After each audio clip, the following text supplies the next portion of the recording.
Good afternoon. Today I have a 2012 Chevy Caprice with a tick tick tick tick tick tick tick that will not go away. Well, it just started last week. I was coming home from work, and since this is the 6-liter L77 with cylinder deactivation, I believe that this is a lifter failure, which is very common on these cars. This one has just a little over 100,000 miles. So I'll show you what it sounds like.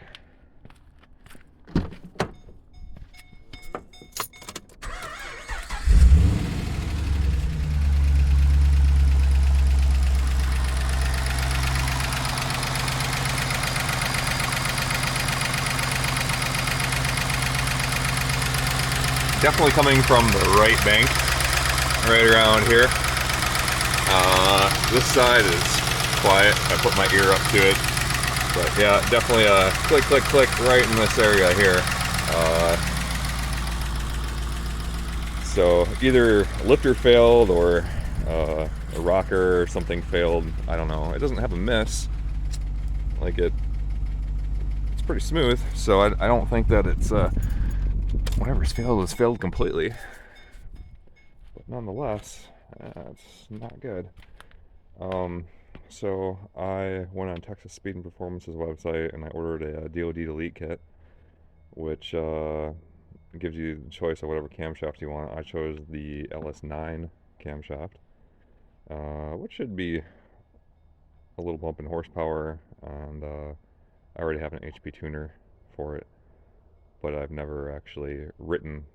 I've just, pulled codes and looked at things to try and figure things out before I actually go poking around. So anyway, I'm sure this is going to take all of a couple days here in the driveway, and it was last couple days it's been in the 20s here in I'm north of Houston,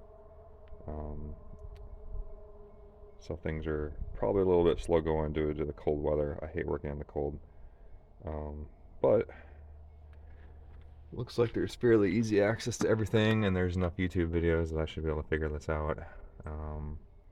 Most of this has to come apart. I did replace I took off the intake manifold a couple months ago to replace an intake manifold bolt that broke off. I don't want to say I broke it off. I had my torque wrench set to the proper inch poundage, and it just went snap right at the between the where the head and the intake manifold meet. So that was fun. So I kind of know how to do maybe 25% of this so far, but I'll take you along for the ride. Let's get this thing apart. Alright, the first rule of Disassemble LS Club is take pictures or video of everything. I like to make sure everything's routed back to where it came from stock. So pictures worth 1,000 words. 4K 60s worth a lot of pictures.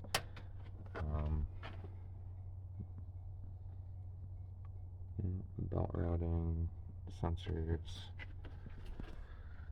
I just replaced that oil pressure sending unit. That's way back there. I think I'm gonna have to take this cowl off to get all the stuff off. But anyway, documentation, it's important. Alright, we are back. I got a valve cover pulled off, the intake and the valley plate, and the injectors and all that kind of stuff. So partially into it. Sun's about going down, so I'm gonna wrap it up, I think this afternoon, and then come back out tomorrow. It's, I think, in the 40s right now, about 45. So don't see any carnage yet. I don't see any broken anything here. Everything seems to be in order, which is good because I didn't order new rocker arms.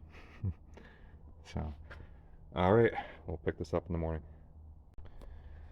Alright, so I got the rockers and the push rods removed from the right bank cylinder head, and we have the one that's bent, but also intake on cylinder number 3 is bent. So I have no idea what happened. I assumed the lifter failed and the pistons contacted the valves. They look even. So like if it was a bent valve, then I would have kind of expected it to not be fully back up on the cylinder. But the strange thing is that I didn't notice that the car didn't have power. Like I didn't notice right away that there was a tick. It wasn't until I stopped for gas or at a red light or something that I noticed it. And I didn't notice that the engine was down in power.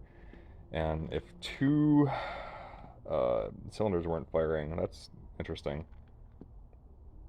Or weren't firing optimally, I guess. Like this, there's a little bit of scrapage on the push rod. This one is definitely tore up on the side. Big gouge. I'm not sure what that's going to look like when we get the head off.